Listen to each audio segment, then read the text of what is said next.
Salam əziz izləyicilər, bu videoda sizlərə alman dilindəki əlifbaları izah edəcəyəm. Alman əlifbası əsasən bizim əlifbaya çox bənzəyir, lakin bəzi hərflər var ki, oxunuşu ilə səslənməsi tamamilə fərqlənir. Gəlin ilk başdan bu hərfləri bir-bir sadalayaq. A, B, C, D, E, F, G, H, I, J, K, L, M, N, O, P, Q, R, S, T, U, V, W, X, Y, Z, Ö, Ü, Ə, SZ. Hərflərin səslənməsini əsasən söz öyrənərkən anlayacaqsınız. Tək başına isə bu cür səslənir. Sondakı SZ söz içində deyərkən S kimi oxunur. Sadəcə hərf deyərkən SZ olaraq deyəcəksiniz.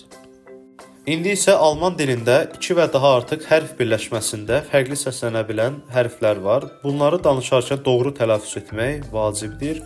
Gəlin o hərflərə bir baxaq. E-i, ay kimi oxunur. Nein yox deməkdir. İ-e birləşdikdə i kimi oxunur və V necə deməkdir. E-u, oy kimi oxunur və Oyğopa, Avropa deməkdir. S-p, şp kimi oxunur və sport, idman deməkdir.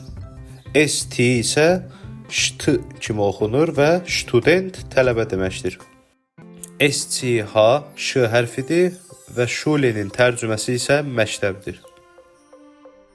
T-S-C-H, Ç və Ş-nın birləşimidir və Deutschland, Almanyadır.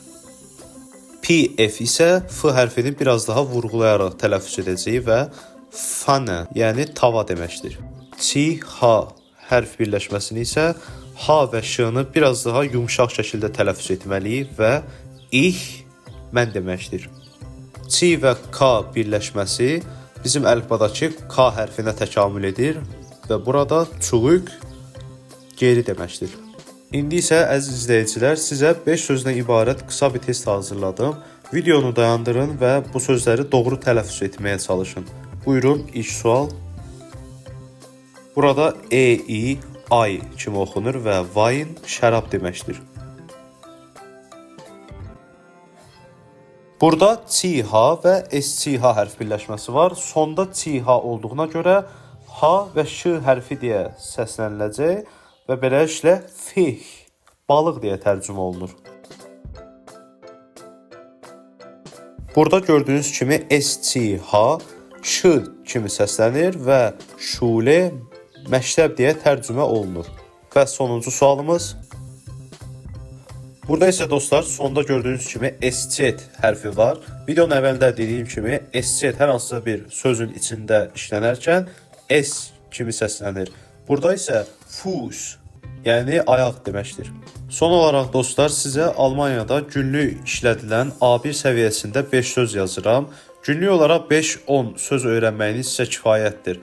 Söz bazanızı nə qədər artırsanız, alman dilini bir o qədər tez bir zamanda öyrənmiş olacaqsınız.